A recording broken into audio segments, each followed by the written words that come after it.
Thank you din, Father Melvin at kay Father Wilson sa pagkakataon na ito na muling makabalik dito sa parokya, mga katukayo, San Jose. Anong tag? San Jose, ano?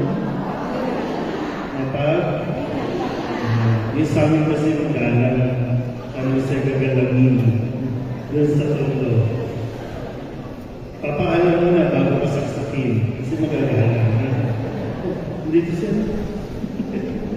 Okay, so ito po ay bahagi ng ating paghahanda para sa nalalapit na pagpasok natin sa panahon ng Kwaresma. Ano nga pag sinabing Kwaresma?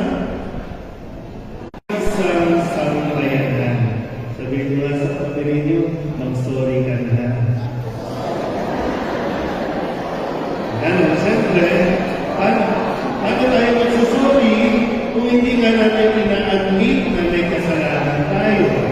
Diba? So kaya, ito nawa, makatulong sa inyo, makatulong sa bawat isa sa atin.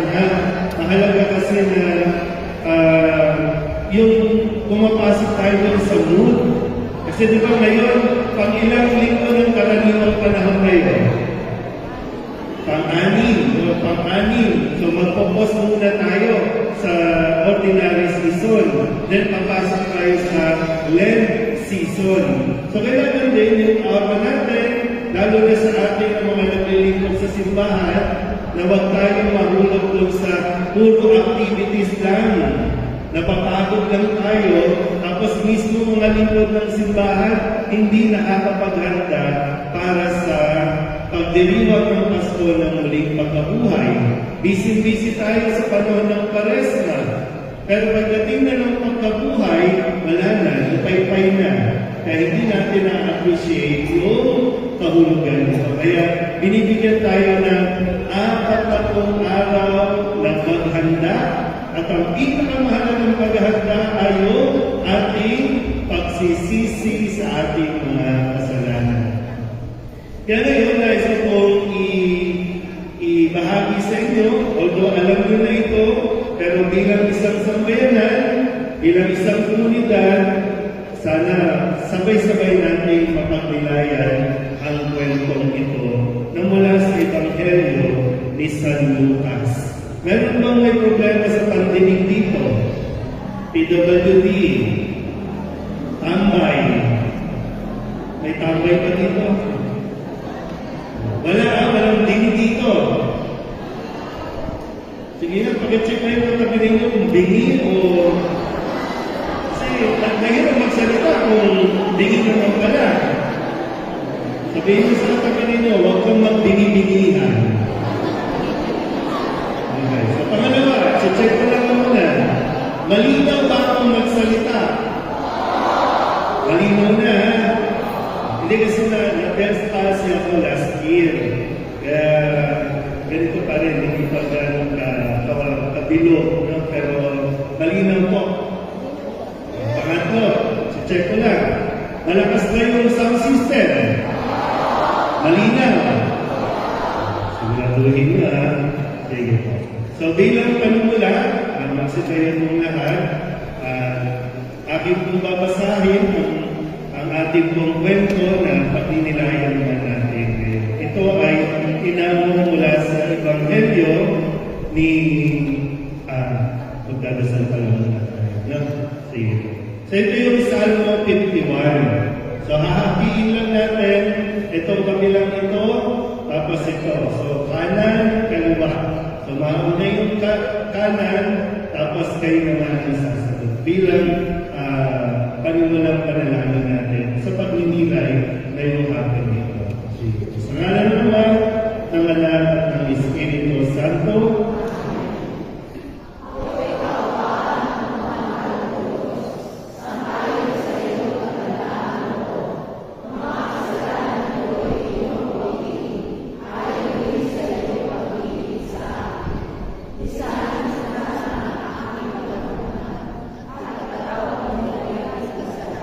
dalawa,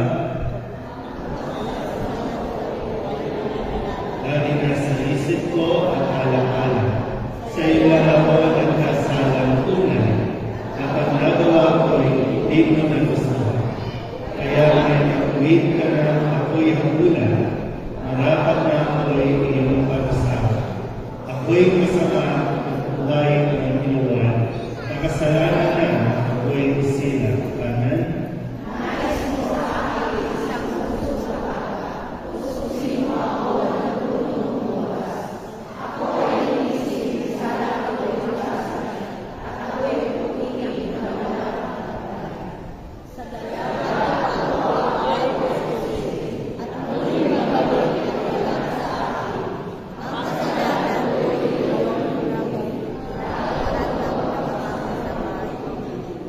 Isang pusong tapat,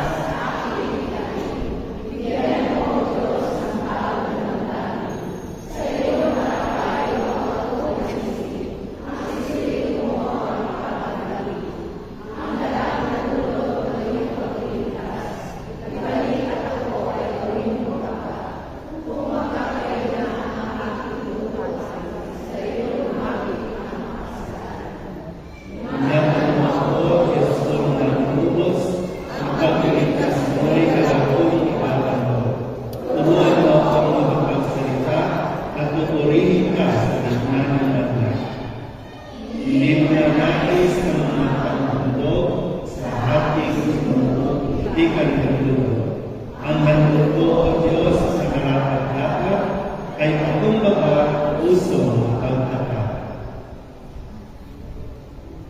Sumainyo ang Panginoon. Ang mabuting balita ng Panginoon ayon kay San Lucas. Pakinggan mo ng mabuti, ha? Sinabi ni Jesus, isang tao ang may dalawang anak na lalaki. Ang wika ng bunso, Ama, ibigay na po ninyo sa akin ang mamanahin ko. At pinahagi sa kanila ng Ama ang kanyang ari-arian. Pagkalipas ng ilang araw, ipinagbili ng bunso ang kanyang ari-arian at nagtungo sa malayong lupain. Taglay ang uniyang kayamanan, at do'y niluslay na lahat sa diwastong pamumuhay.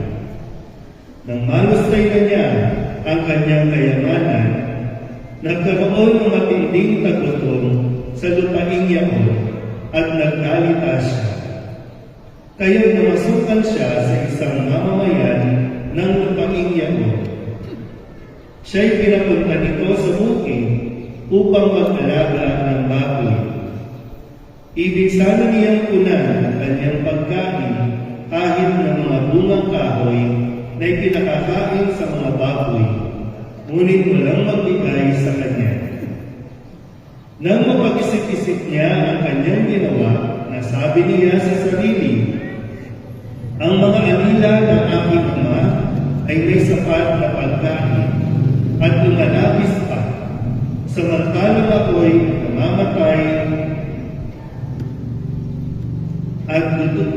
namamatay ng gutom dito. Babalik ako sa kanya at sasabihin ko, Ama, nagkasala po ako sa Diyos at sa inyo. Hindi na po ako karapat-dapat na tawagin ninyong anak. Ibilang na lamang ninyo akong isa sa inyong mga alila. At tumindig siya at pumaloon sa kanyang ama. Malayo pa'y natalawan na siya ng ama at ito'y labis na habag sa kanya. Kaya't patakbo siyang sinalubong niya, niyakap at inangkan. Sinabi ng anak, Ama, nagkasala po ako sa Diyos at sa inyo. Hindi na po ako karapat-dapat na tawagin ninyong anak. Ngunit tinawag ng ama ang kanyang mga alila. Madali, dalhin ninyo rito ang pinakamahusay na damit at isuot sa kanya. Suotan siya ng singsing ng panyapa. Kunin ang pinagabang luya at patayin. Kumain tayo at magsaya, sapagkat namatay na ang anak kong ito, ngunit muling nabuhay. Nawala, ngunit nasumpungan, at sila'y nagsaya. Nasa bukid noon ang anak na panganay. Umuwi siya, at nang malapit na sa bahay, ay narinig niya ang tugtugan at sayawan. Tinawag niya ang isa sa mga alila at tinanong, "Bakit? May ano sa atin?" "Dumating po ang inyong kapatid," tugon ng alila. "Ipinapatay ng inyong ama ang pinatabang buya sapagkat nagbalik siyang buhay at walang sakit." Nagalit ang panganay at ayaw itong pumasok sa bahay. Kaya't lumabas ang kanyang ama at inamuang siya. Ngunit sinabi nito, "Pinaglingkuran ko po kayo sa loob ng maraming taon at kailanman hindi ko kayo sinuway. Ngunit ni minsan, hindi ninyo ako binigyan ng kahit isang bisirong kambing para magkatuwaan kami ng aking mga kaibigan.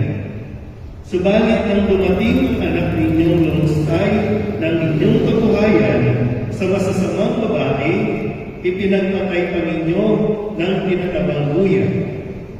Sumagot ang ama, "Anak, lagi kitang kapiling. Ang lahat ng ari-arian ko'y sa iyo. Ngunit dapat tayong magsaya at magalak sapagkat namatay na ang kapatid mo, ngunit muling nabuhay. Nawala, ngunit nasumpungan." Ang mabuting balita ng Panginoon. Magsiupo na po. Muli, isang magandang hapon sa inyong pong lahat. Gising pa ba? Pag medyo bumabagsak na po ang ulo ng katabi sa palinagan. Baka mamaya ito na ang huling sandali niya. Kaya bawal matulog, di ba no? Pag yung hinihimatay, di ba no? Ginigising, di ba no? Kasi bawal makatulog, baka hindi na magising. Okay. So malinaw ako magsalita. Mawalan? Hindi pa. Hiningi. Di ba? Hiningi ng bunso ang kanyang hati ng kanyang mana at pagkatapos, anong ginawa ng ama? Anong ginawa ng ama? Sige, tago pa ate. Tago pa ate. Alam mo, maliit ka. Ano ba? Hindi matandaan. Ano ang ginawa? Hiningi ng bunso, so anong ginawa ng ama?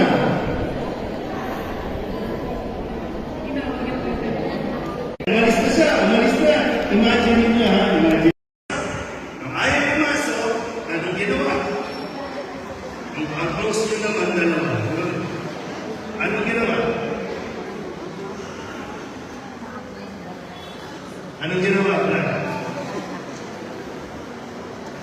Ayaw nang pumasok. Sinong lumabas? Ate. Ano? Ayaw pumasok. Sinong lumabas? Yung kanyang ama. Paano sinabi ng ama?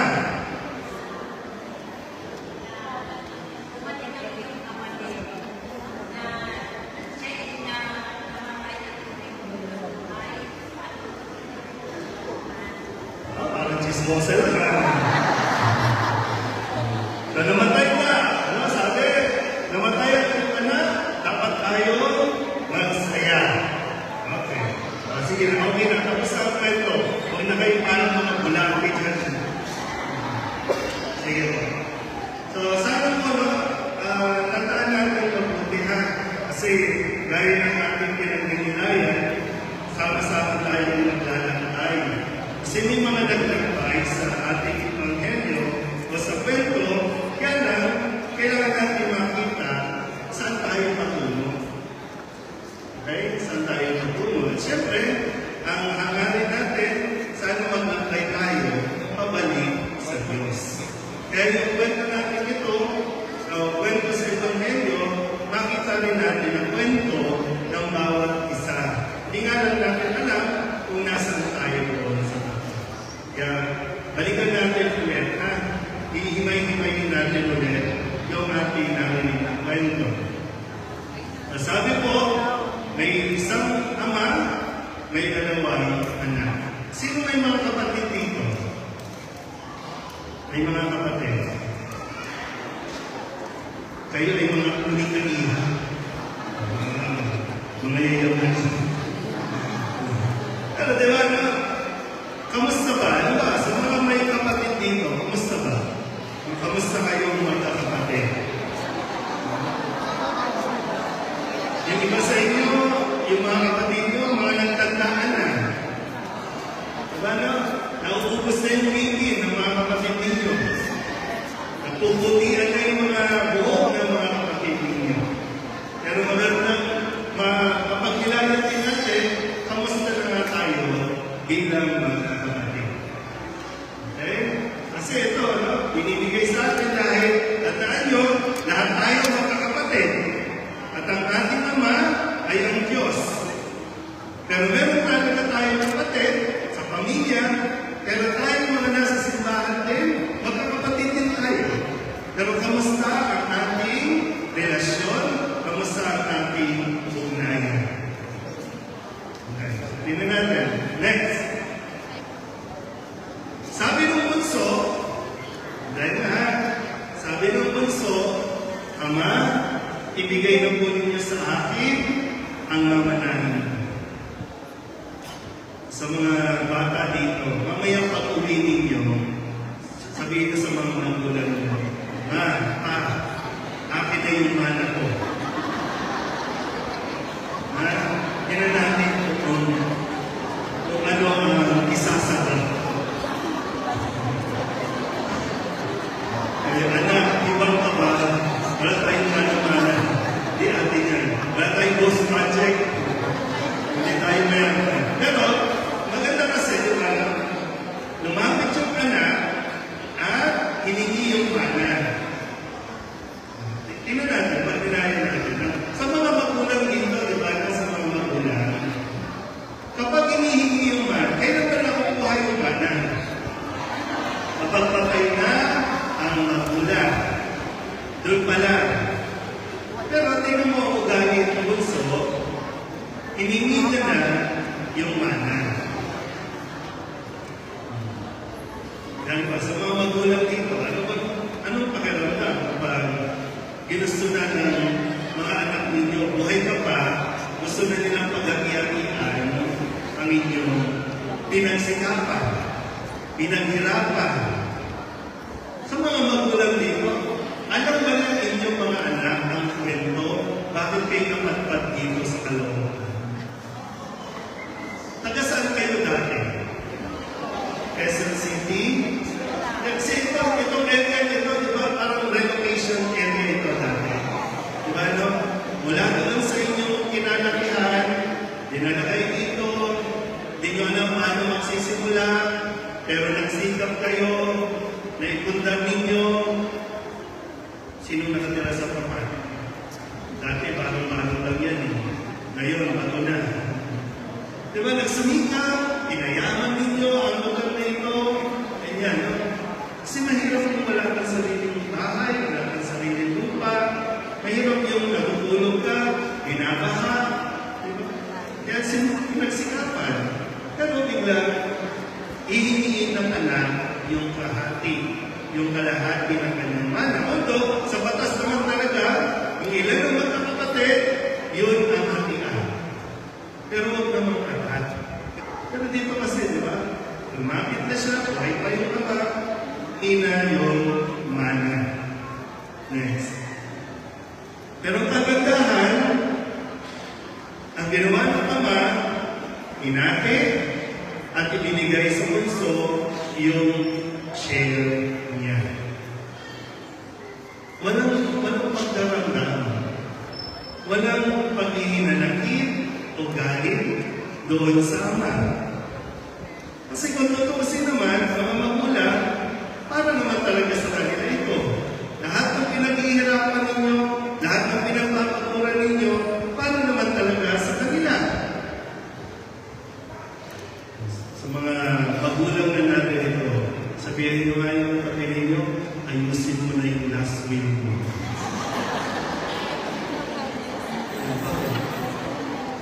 Wala talaga ayusin. Wala pala tayong problema. Wala tayong problema talaga.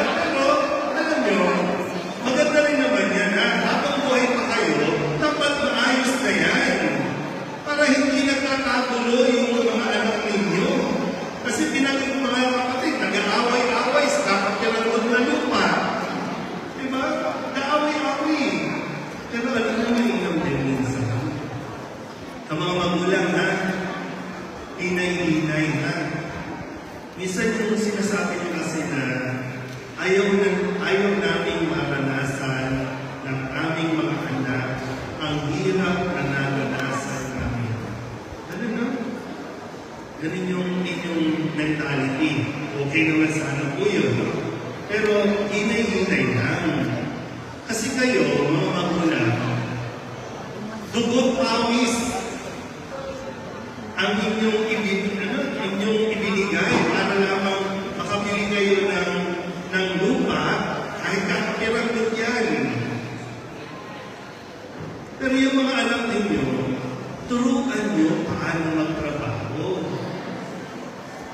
Huwag yung kahit ayaw mo maranasan ng hirap na naranasan mo, kaya tuloy, ang daming mga bata, spoiled. Maraming mga bata, hindi mo na mapagbigyan, magde-depression na. Kasi yung hirap, di ba kasi yung hirap, yan ang nagpapatatag naman sa atin, at yan yung nagbibigay sa atin ng pahalagahan mo kung ano ang meron. Ito man, wala lang hotdog, mag-iinarte na. Wala lang hotdog, wala lang fried chicken, o ano man magkagawaan ng ating magulang. Ang sarap ng pektosan. Pero diba, kung alam nyo lang, paano kayo nabuhay? Diba? Saging, saba, nakakarapas, diba? Nakakapag-aral. Kamote, dati ba may pagtanim ng pagkalitan sa kamote natin na dumating kayo? Diba? Malunggay, gulay, papaya. Yan tayo nabuhay. Yan yung nagpatibay sa inyo. Kaya hinahinay mga magulang. Of course, gusto nyo ibigay yung the best sa kanila. Pero huwag yung kakalimutan. Turuan nyo paano sila magsikap. Hindi yung asa lang ng asa. Hingi lang ng hingi. Pagdating pa lang, lalo na yung mga kabataan natin, pagdating pa lang, ano mo lang? Tapos magbuklan ng pala, ay, tuyo! Ew! Sarap kaya ng tuyo. Yan. Sige, balik tayo. Okay tayo na. So, inuunawa lang natin yung mabuti ha. Pero yung ama, walang kaabo-abo, binigay yung pera, walang kayawanan, bahala ka na dyan. Okay? Pero, yun nga, pag inihingi ng mana, mga anak ha, pag inihingi ka na yung mana, buhay pa ang inyong mga magulang, yan yung kawalan ng respeto, paggalang sa inyong mga magulang. Ano ang utos ng Diyos tungkol sa magulang? Mahalin, igalang mo ang iyong ama at ina. So, sa bahagi nito, nakalimutan niyo ng bunso. Kaya, sabi nun, ibinahagi ng ama ang kanyang ari-arian, umalis ang bunso pagkalipas ng ilang araw, ipinagbili niya. Gawin yun, no? Pinaghirapan ng ama, tapos ipinagbili lang ng ganun-ganun na lang. Pinaghirapan niya ng ama. Di ko alam kung anong itinanim ng ama doon, ano yung mga hayop na nandoon. Pero yung anak, hindi yung inisip. Binenta yung kalahati. So ngayon, yung sabihin natin yung 100 hectare, yung kalahati, may ibang tao na ang namamahan. Na-imagine ba? Isipin nyo, yung bahay ni mamaya, pag-uwi nyo, kung kalahati, hindi na kayo may-ari. Ibinenta na ng anak ninyo. Huwag kayong magibigla. Dahil, kasi nabaluin, kung yayaman ito mga ito, no? Pag-uwi nyo, kalahati, wala na. Yung gagawin ko lang, epekto sa mukha. Tapos, ay pagbili niya yung kanyang ari-arian, nagtungo sa malayong lupain. So yung bunso, naglakbay, paalis.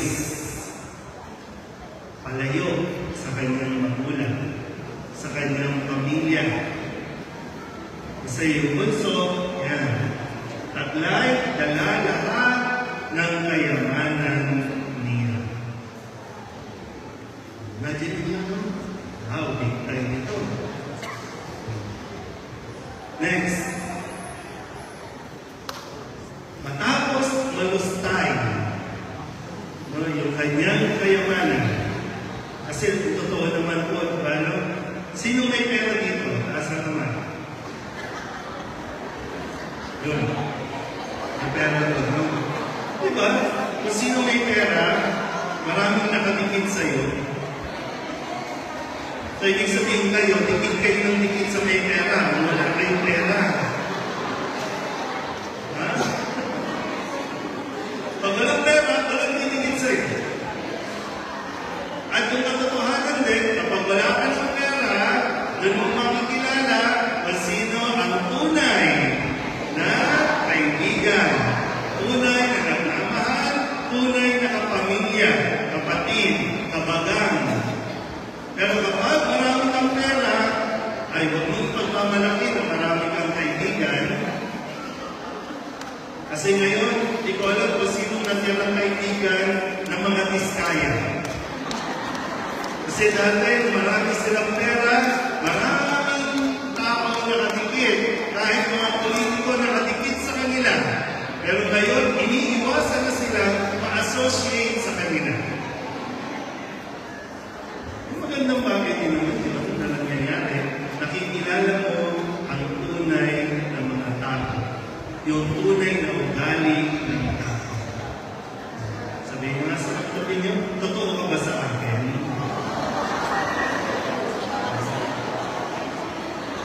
Kaibigan mo, sabihin mo nga sa kapatid, kaibigan mo ba ako sa hirap at ginawa? Ayaw. Kahit nandito sa simbahan kung may recollection ngayon at natapat na mayroong ayuda, bigay ng ayuda, wala kayo dito. Kapag may ayis, kapag may ayuda, mas kuya. Diba, no? Pero, okay din naman, huwag kayo magdadamdam sa mga taong iniiwan din kayo dahil wala ka na. At least, alam mo kung sino.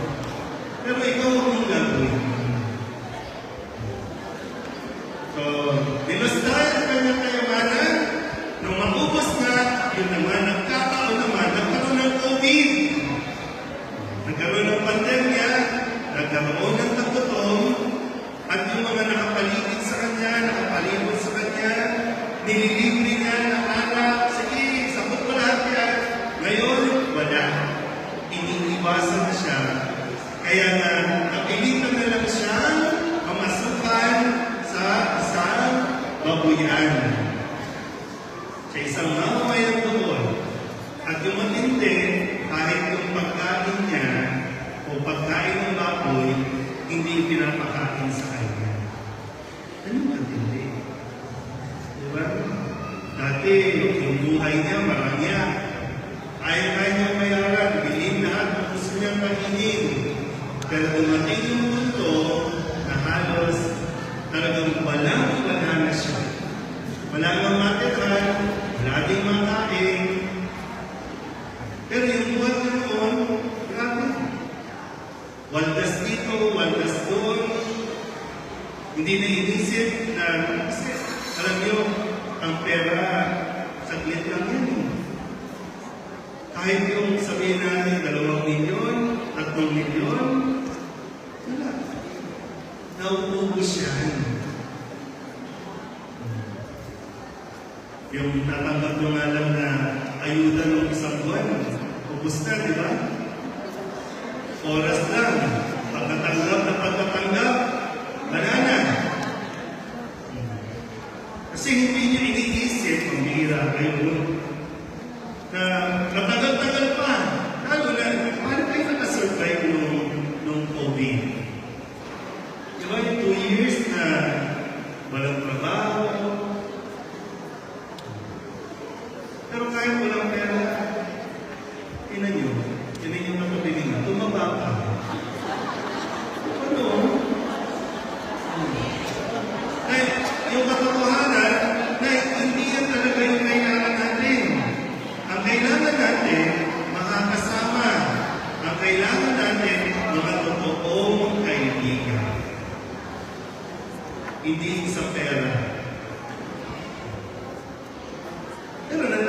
galit tayo dahil sa pera. Sabihin niya sa katabi ninyo, huwag kang mukhang pera. Diba sa mga barkada, no? Maganda yung makapili ka ng totoong barkada. Yung barkada na kakain ka, tutulungan ka, hindi sa kalungkuhan na pare, di ka, mag-gold tayo doon. Diba? Para may pagpili tayo ng chongki. Diba? Kayo ang pipili ng kaibigan ninyo. Baka yung mga kaibigan, pare, hindi ka ng pera sa nanay mo para makapag-happy-happy tayo.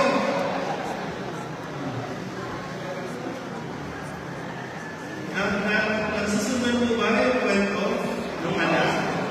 Diba yung marami kahit naman siguro bata-bata tayo, gusto talaga natin gawin kung ano gusto natin. Hingilan tayo ng hingi sa mga magulang na kung alam mo lang gaano yung overtime na ginagawa ng magulang mo, na pag-uwi niya, magagalit ka kasi hindi ka mabigyan ng kahit 20 pesos. Magdadamog ka pa. Para lang makapag-outing ka, makasama yung barkada mo, na parang mas mahalaga yung barkada kesa sa pamilya, kesa sa magulang. Na parang mas takot ka pa na hindi sundin yung barkada kesa sundin yung mga magulang. Sabihin namin sa katabi ninyo, mag-isip ka ng mabuti.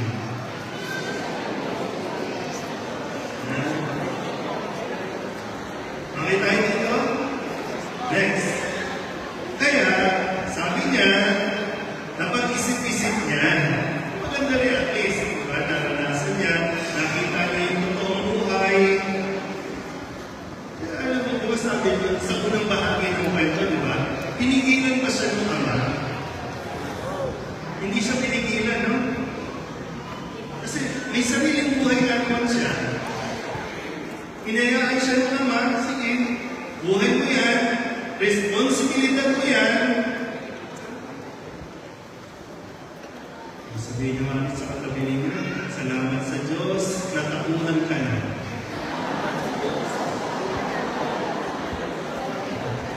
Dati, di ba? Dati, no? Sinabi naman ng mga magulang, di ba? Mag-aral ka muna mabuti, hindi nyo ginawa. Ano ginawa? Nagpabuntis ka ka. Akala mo, mahuhusan na ng lalaki. Ha? Kayo, ikilala ko kayo yun. Mga high school kayo. Diba, parang mga ugaling paglalibente, gustong patunayan ako. Mga magulang, baka pwede niyang hayaan mo. Gusto mo umalis, sige, bahala ka. Pero, yun ang parang ginawa ng magulang kasi sa kwento. Di yung pinigilan kasi minsan, kahit anong tingin mo at habang pinigilan mo, lahat ang nagwawala. Kaya pag namuntis ka ng maaga, wag mo sige kami. Ha?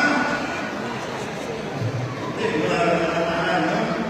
Gusto nyo kasi minsan maaga na yung mag-desisyon, mag-explore, maranasin yung mga bagay-bagay sa mundo.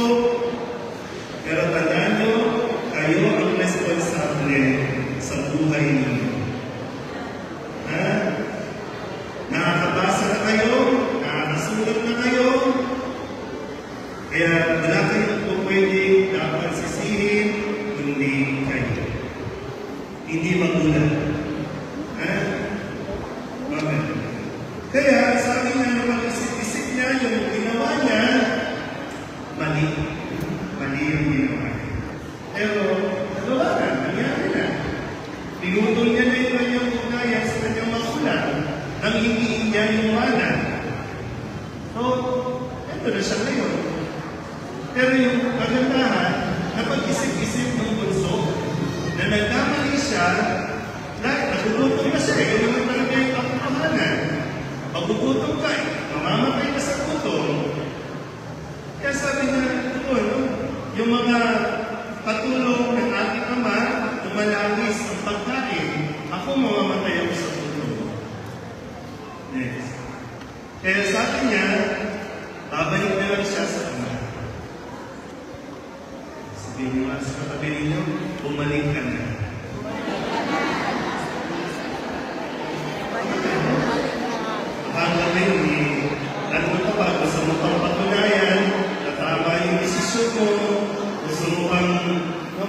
katunayan na mali sila. Pero mga panahon na rin, paano bumalik? Kailan ka babalik? Kapag nasa baba mo na? Ha? Ilang taon na ba yung paglayo mo? Ilang taon ka nang lumayo? Ha? Uy.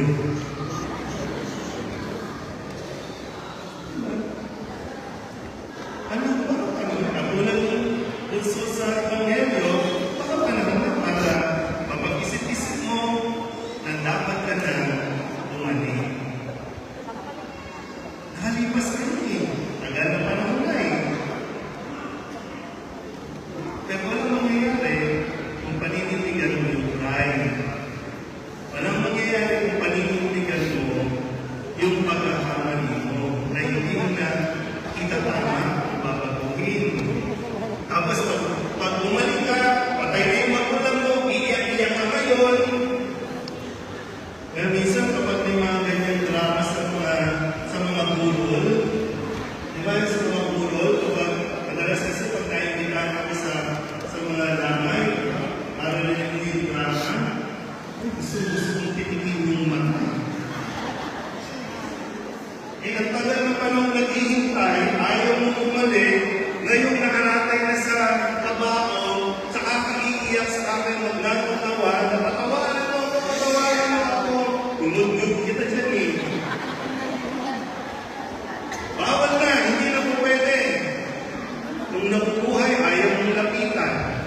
Kung nabubuhay, ayaw mong humingi ng sorry. Ngayon nasa tabao na, nandun sa tax, saka kaya yakap na, patawarin mo. Nagwawala pa. Nagwawala pa yan. Nasawag na ako. Naya. Kasama.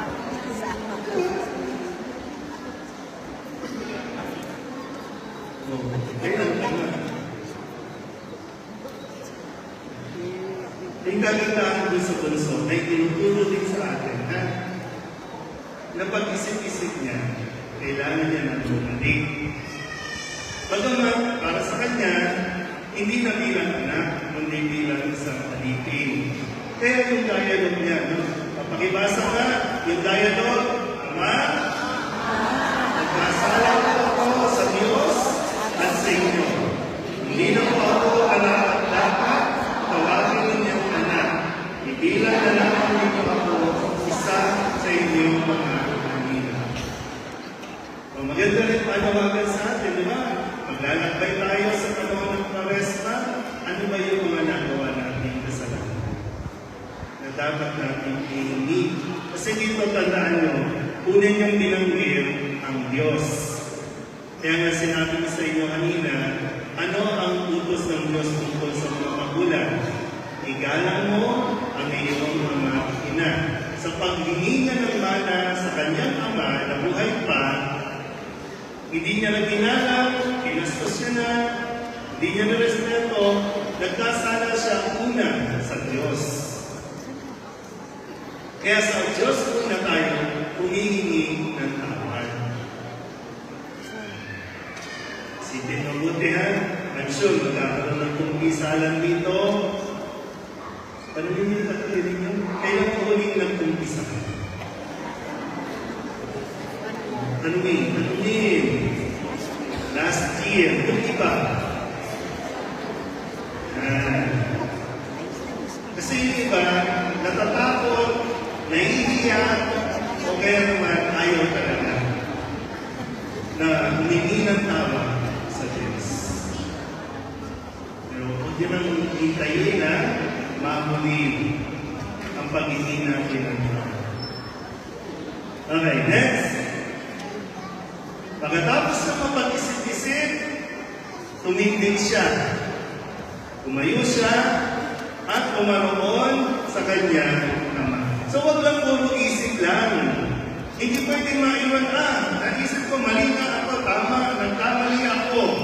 O kailangan mo tumayo, kailangan mo tumindig, kailangan mo na pumunta sa konsino, hindi pwedeng isip ka lang ng isip. Nai-stroke tayo sa kakaisip. tawag nila, anxiety. Isip ng isip. Kailangan mo kumilos. Ano na? Uwi na. Ba't na doon? Diba? Tumindi, kailangan din tumindi. Sabihin nyo nga, tumindi. Hindi pwede, nagkamali ako, tapos wala ka namang gagawin. Nagkamali tayo, tumindig ka. Lumapit ka sa pingkisan. Hingi ka ng tawad. Pagkatapos niyan, hingi ka ng tawad sa mga taong dapat humingan ng tawad.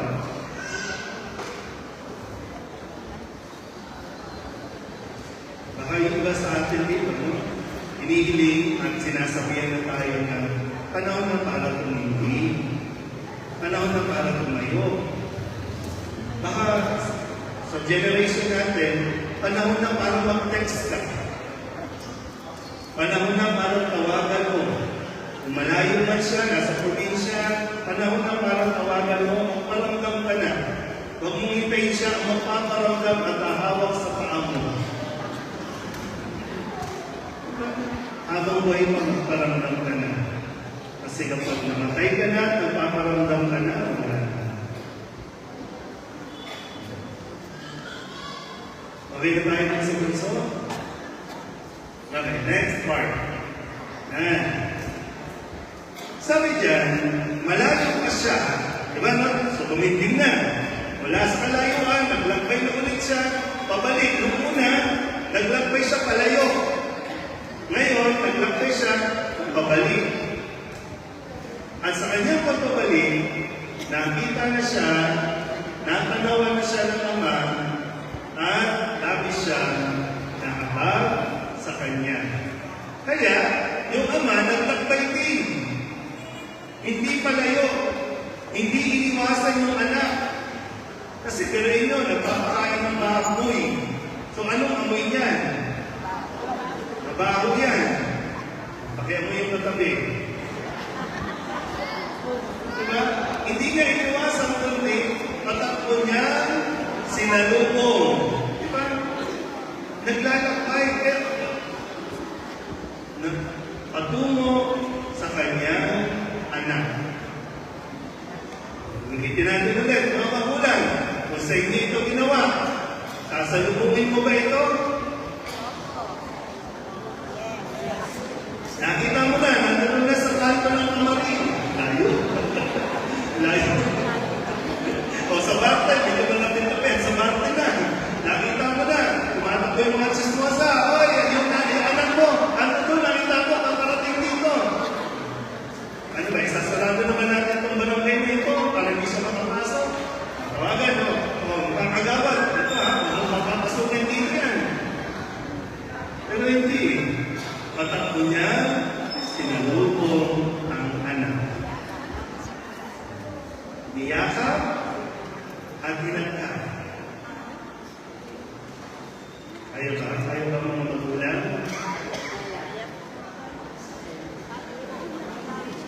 Patakbo, mga magulang, patakbo.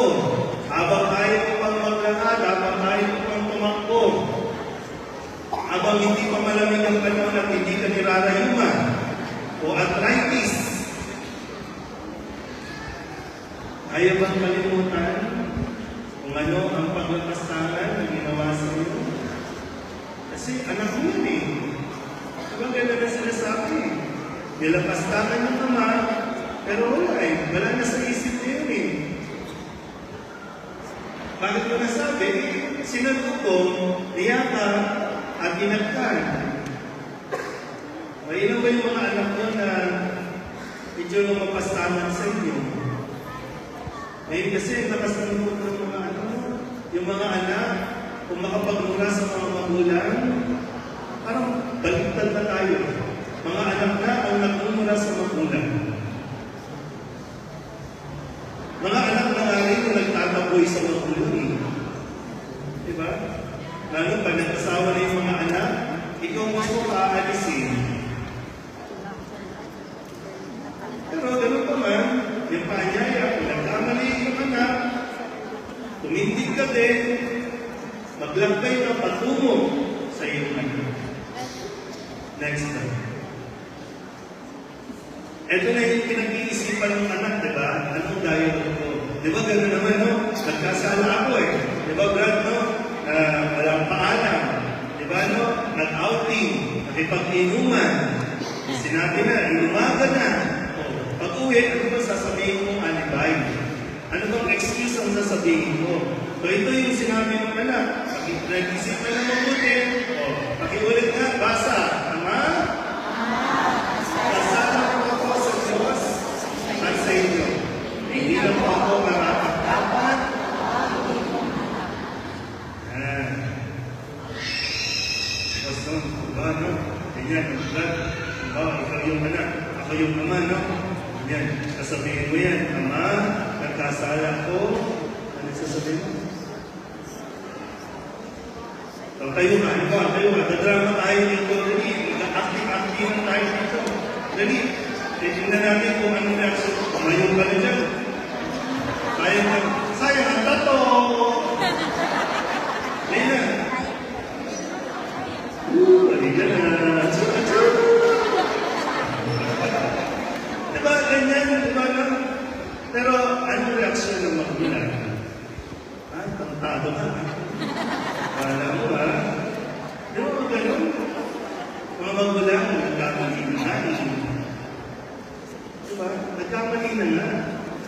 Bakit mo pa ipapamukha ang nagkamali na? Magulang, kahit kailan, ang unayan ng magulang, hindi yan makukulo. Putulin man ang anak, pero yung magulang kahit kailan, hindi yan makukulo. Kaya kahit pagbastos ng mga anak sa mga magulang, uuwi at uuwi pa rin yan sa magulang. Pero matulad nga ng lalaki, ng ama dito, wala. Next step. Ang ginawa na, wala nang panunumba. Kasi hindi na makakatulong dito eh. Kung susumbatan mo pa, ipamumukha mo pa sa kanya, tinan mo na lang yung itsura, di ba? Halos wala na makain, mamatay na. Pero hindi na alis yung ginawa ng anak. Pero hindi na kinakailangan paulit-ulit na ipamukha. Kaya ang sabi lang niya, madali. Dali ang pinakamahusay na damit, isuot sa kanya, suotan din siya ng singsing at panyapa.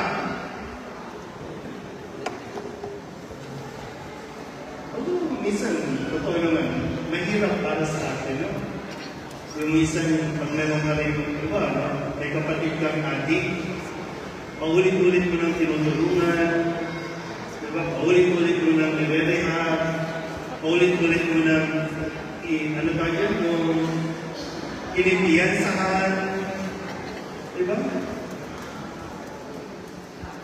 Mahirap. Kaya sa atin, hindi natin kakayanin. Kaya kailangan natin yung mga inspirasyon, mga tulad ng kwento ito, na imbes na itabo yung anak, tinulungan para ibalik yung dangal na nawala sa kanya. Naghintay lang naman yung ama, di ba? Hinintay niya ang kanyang pagbabalik. Kasi minsan, kahit anong pilit mo, pag ayaw magbago ng isang tao, hindi na magbabago. Ang kailangan mo lang ipagdasal siya na makakuha. Kahit ilayo mo yan, pag hindi siya ang nagdedesisyon o hindi niya nakita yung pangangailangan na magbago, hindi yan magbabago. Kahit anong bawal mo sa mga kalalakihan na huwag nang mag-inom, huwag nang mag-bisyo, hindi ang ibigyan at hindi na susunod ang baga niya. Ayun nga lang, pag nasunog na, kayo naman pagpinindong.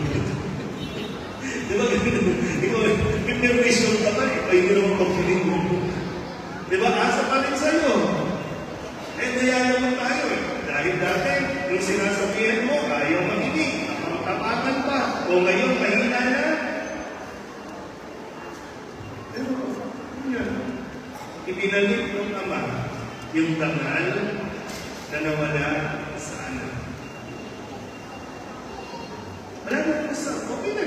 Kasi yung ama naman siguro, nakita niya na, siguro natuto na talaga ito. Natuto na ito.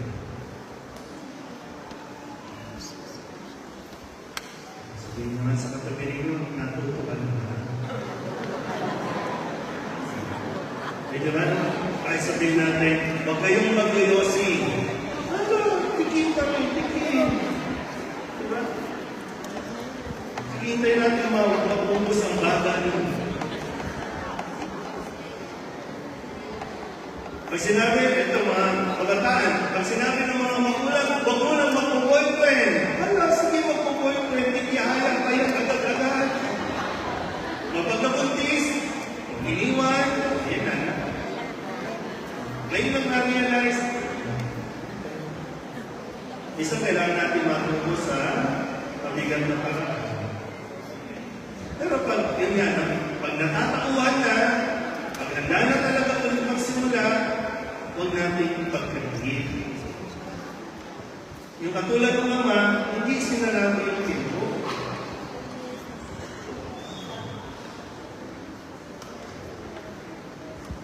Next. At sabi, kunin ang pinatabang luya at tayo'y kumain at magsaya. Kasi ito na, nagbabagong buhay na, nagbalik na, dating nawala ng landas, nakabalik sa akin, ang mahalaga, buhay siya. Buhay siya. Nawala man yung kayamanan niya, okay lang, kasi pinakamahalaga naman, buhay ka. Sabihin niyo nga sa katabi ninyo, mahalaga ka. Kaya, diba, maalala niyo yung fight against ang kamay naman, no? Kumukontra tayo dun sa pag-adik, papatayin na agad. Diba, no? Kasi kailangan ng tulong, eh. Minsan, subukan niyo kayo humikit ng droga na maintindihan niyo. Oo, dating adik. Nagbagong buhay, congratulations. Diba? Eh, ngayon kasi pag-adik, gusto natin patayin agad. Kasi sabi natin, hindi naman mabago yan. Diba ganun? Sinasarado na natin yung pinto para sa pagbabago. Yan. Kaya, sabi niya, nawala, ngunit nasumpungan. Kaya magsaya tayo.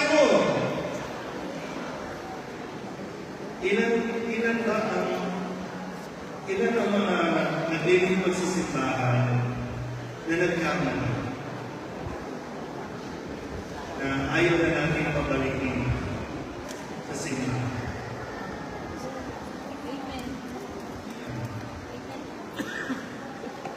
Hindi kayo na, ang perfect nyo. Eh, minsan alam mo yung wisdom na lahat tayo nakakaranas ng pagkakamali. Paano maunawaan natin yung pagkakamali ng iba? Kasi pag feeling natin tayo hindi nagkakamali, napakadaling mangisip. Napakadaling magtapoy. Pag ganun babalik dito, hanggat ako, ang Paris Peace dito, huwag kang babalik. Kaya, kaya maraming isa na, sa simbahan, anong pinakamalaking tukso? Pera. Nakuha yung pera ng organisasyon. Nakuha yung pera sa koleksyon. Nagmisa sa barangay, hindi dumating ang koleksyon. Hindi na po sa kailangan. Pero ang solusyon, alisin, itaboy. Kaya din na natin. Next. Yan. Ito na tayo. Pangatlo. Nasa bukid yung panganay. Umuwi. Naglalakay na siya pauwi. Pagod eh. Nagtatrabaho. Diba no? Galing sa trabaho. Sa kanyang bukid. Yan. O pagdating na doon, uy, may party. May tugtugan. May sayawan. Yan. na pagod siya, tinawag niya yung isang alipin. Right. Naiiyak ka ba? Dumating, sabi nung tinanan yung alipin. Alila, oy, ako, dumating. Mabasa nga. Doon ang alila. Ipinapatay ang pinakamanguyan sapagkat nagbalik siyang buhay at walang sakit. Parang ang ganda yung sabihin nun. Pero kapag sinasabi ko na sa totoong buhay, ay, alam mo ba, yung kapatid mo, bumalik. Ito, alam mo ba? At ito pa, mga batongera. Makagatong kayo. Ay, kapatid mo, pagaling kong anak. No, kawawa naman ako eh. Bili mo, ipagluto mo. Yung sarcastic.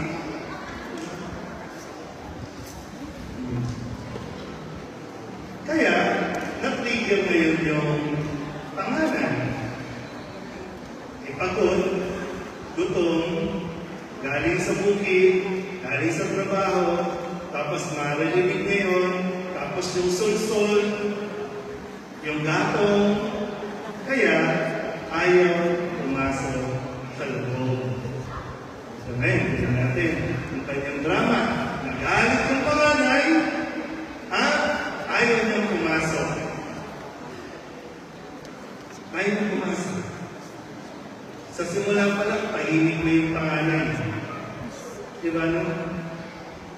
Kaya minsan delikado yung mga tatay tahimik eh. Kala mo, tahimik lang. Kinuha na pala ni Lord. Yung mga katabi mo. Kinuha na ni Lord. Kanina lang, usap ko siya dito. Naniwan mo na kami. Diba? Ayaw pumasok. Kaya, lumabas yung tatay. Diba? Ayaw pumasok. Okay, ako na. Alam na, ganyan mo talaga ginagawa ng Diyos eh. Siya ang umabot sa atin para palubagin yung ating kalooban. Nasaktan ka eh. Hindi naman inaalis ng Diyos mo yun, ha? Nasaktan ka, nagsiselos ka, hindi inaalis ng Diyos yun. Ina-acknowledge din niya yan. Kaya lumabas, inaamo-amo yung anak. Sinusubukan ng palubagin ang kanyang kalooban. Dahil sabi ko kanina, no?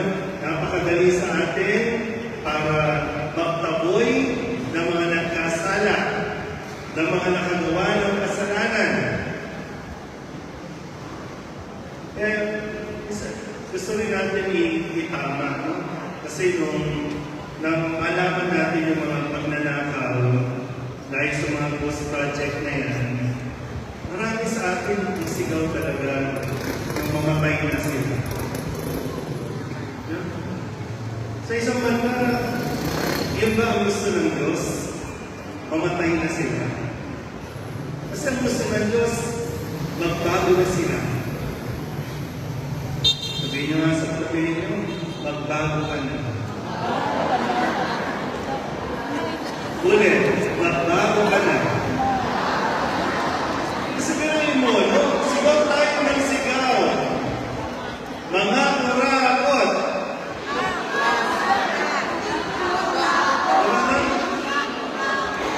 Mga kurakot. Ikulong. Balik ko ulit, ha? Sabihin niya sa katabi ninyo, magbago ka na. Kasi ang titigas na ng ulo ninyo, sinabi ng huwag iboto ang mga magnanakaw, binoto nyo naman.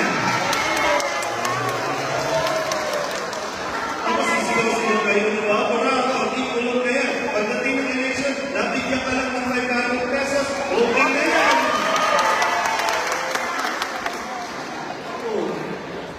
Tapos gusto natin makapay na lang sila ng ganun-ganun.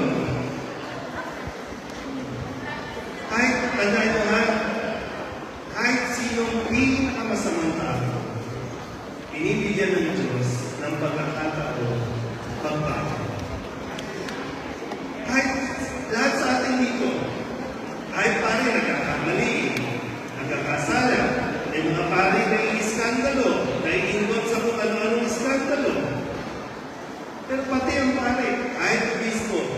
binibigyan ng pagkakataon ng Diyos.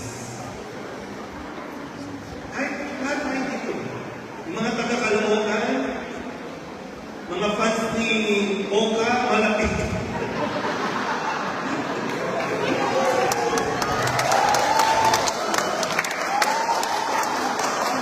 Na hindi mo malapitan,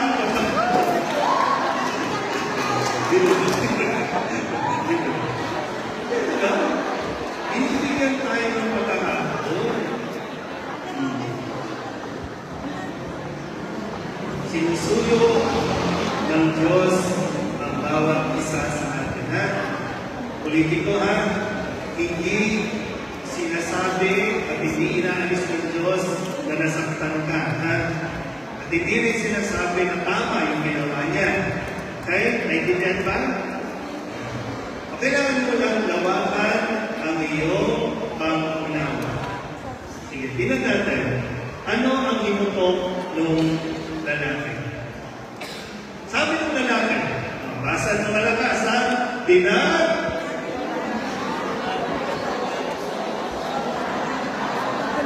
At kailanman hindi ko kayo sinuway. Ngunit minsan, hindi niyo ako tinigyan kahit isang bisirong kambing para magkatuwaan kami ng aming mga kaibigan. May karugtong yan dito. Di ba, may sandalan natin? Pinaglingkuran ko ang San Jose, ang mga matagalinga sa loob ng maraming taon. Bakit nung mas wala akong relief? Bakit siya meron? Diba? Pinaglingkuran ko kayo. Minsan yung hindi natin mabuti, ha? Ulit. Basa.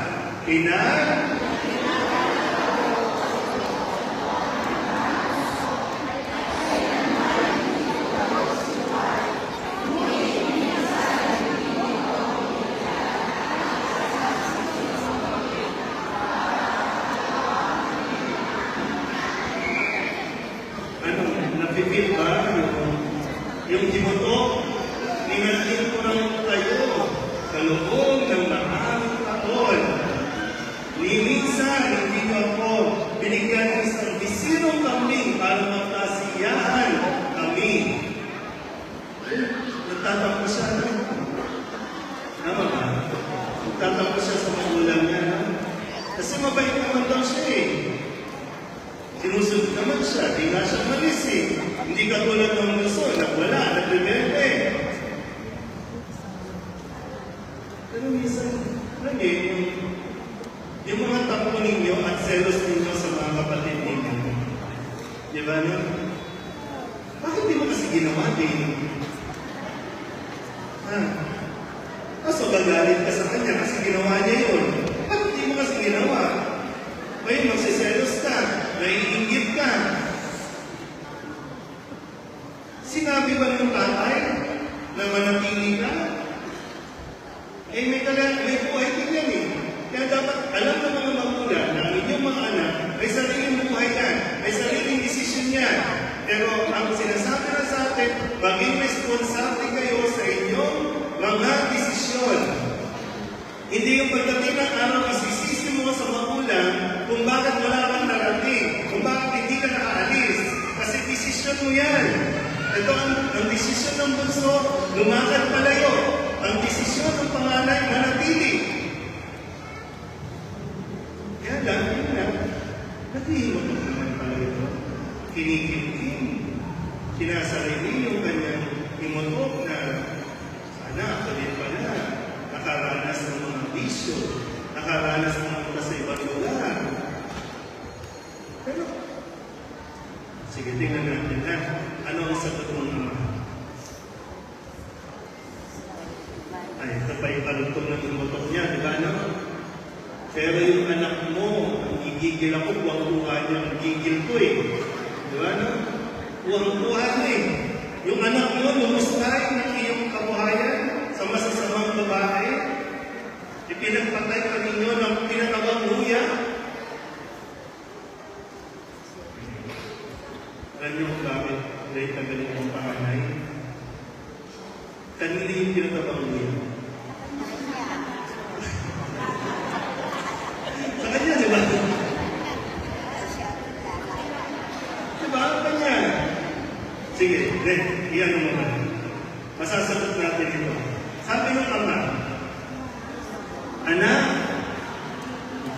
Masama ka ba, anak?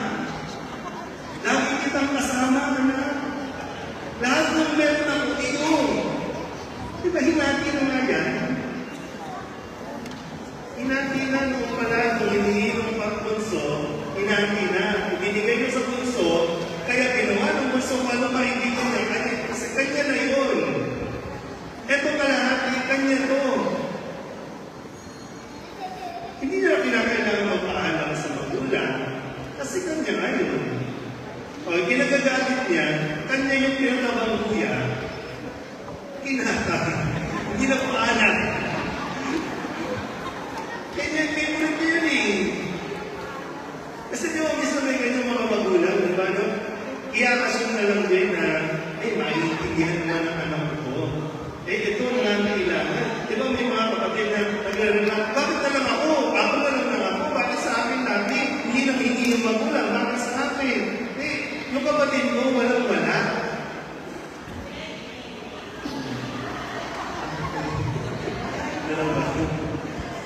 Pero yun nga lang, naiiwan tayo sa tampo, sa galit, kasi pakiramdam natin, nalalaman tayo eh, na nang-aabuso yung iba. Tapos lagi na ikaw, pakiramdam mo, aglabyado ka, kasi laging ikaw. Kung ito sila naman, ikaw kasi ang meron. Kung wala ka, hihingan ka ba? Mga magulang, alam niyo to. Ha? Alam niyo kung sino ang meron at wala. Alam niyo kung sino may tinatago. Alam niyo yan. Kaya sa atin kasi, di ba, isang mabigat sa kalooban natin. Kasi nga, pinagtrabahuan mo, pinag-ipunan mo, tapos meron mga kapatid na waldas, tapos ngayon, gagalawin mo sa'yo. Tatambo ka talaga. Pero ang panawagan na ng Diyos, ng Ama na naririto, unawain mo. Kasi kapag nawala yung pangunawa, hindi talaga tayo makakaintindi. Kasi kanya naman yun eh. Diba? Kanya yung kalahati ng ari-arian. I-enjoy nyo. Meron kayo, i-enjoy nyo. Mamusyal kayo. Diba? Mag-outing kayo. Umala kayo. Isang yan eh. Then kung meron ka pa, kung meron kapatid na nang hihingi, bibigyan mo. Minsan po talaga mas generous pa yung mga taong wala kaysa sa mga mayroon. Mas totoo yung mga taong wala kaysa dun sa mayroon. Kasi yung mga wala, pag nilapitan mo, hingan mo ng tulong, totoong wala. Yung mga mayroon, pag nilapitan mo, kasabihin wala, sinungaling. Diba na, magsisinungaling yan. Sige. So, balik mo na. Sabi dito, sabi ng Ama, sapagkat namatay na ang kapatid mo, ngunit muling nabuhay, nawala, ngunit nasumpungan. Tuldok, tuldok, tuldok. Ngayon, anong mangyayari? Papasok ba yung panganay? Kung ikaw yung panganay, papasok ka ba? Kasi, pag pumasok ka, mga kahulugan na tatanggapin mo na yung kapatid mo kung nagkakamali. Patatawarin mo, at siyempre, tutulungan mo makabago kung papasok. Kaya, hindi tapos yung kwento. Bagamat yung paanyaya ng Ama ay pumasok, makipagsaya. Pero hindi na natin nalaman kasi tayo nga ang magtatapos. Tayo ang magtutuloy ng kwento. Either, kailangan natin makita ano ba ang mangyayari? Kung ikaw yung ama, ano ang gagawin mo? Ano mangyayari sa kwento?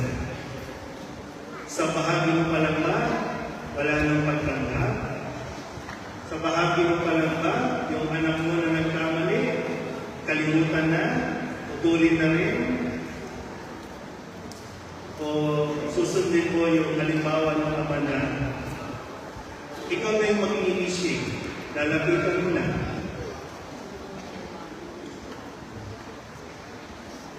Kung ikaw yung magulang,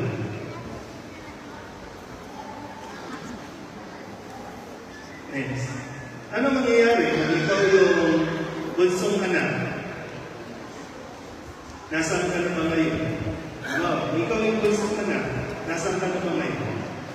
Andun ka pa ba sa pag-uwalwal? Nandun ka pa ba sa pagre-rebelde? Nandun ka na ba sa paghihirap? Sa punto na naghihirap ka na? Nasa punto ka na ba ngayon na nag-iisip-isip ka? Nagkamali ka? O nasa punto ka na ba na tatayo ka, lalapit ka na sa nagawa mo ng pagkakamali? Ano mangyayari sa panganay? Magmamatigas ka rin ba? At ipapamukha mo ikaw ang asenso ngayon? Ikaw ang may pera ngayon? At magmamatigas ka rin na wala. Hindi na dapat tanggapin yung mga nagkakasala. Hindi na dapat bigyan ng pagkakataon magbago yung mga nagkamali. Nasaan tayo?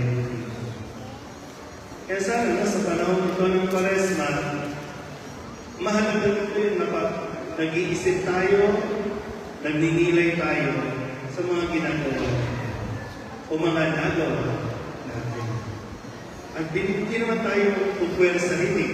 Hindi tayo pipilitin kung ayaw natin o kung hindi pa tayo handa. Kaya mahaba ang paglalakbay. 40 days na paglalakbay. Pero sana, sa panahon niyan, mapag-isip-isip na natin kung ano ang nararapat at mas mabuti gawin. May iwan ito na hindi tapos dahil nasa atin kung paano natin tatapos. Saan bahagi ng kwento mo nakikita ang iyong sarili? Sa paglayo? Sa pag-uwi? O yung pagtawag na magpatawag na tayo?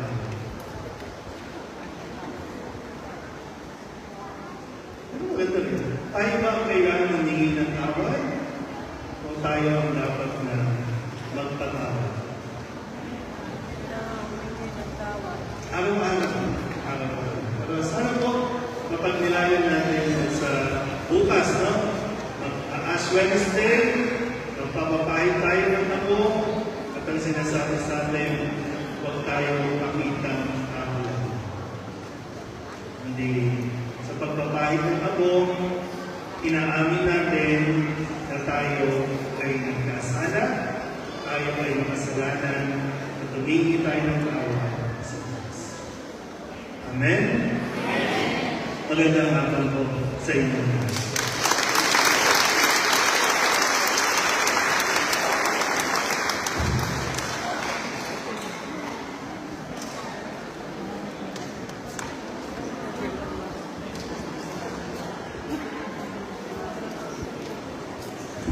Ayan, muli palapakan po natin si Father Badoc sa kanyang malaman at pagkukulit sa alam mo na nagpapamahali sa ating lahat. At dahil po dyan, Father Badoc, pwede po ba dito muna i-receive na ako? Tinatawagan din po si Father Melanie at ang ating ministry chair para igawa po ang certificate na nagpapahalaga of reception.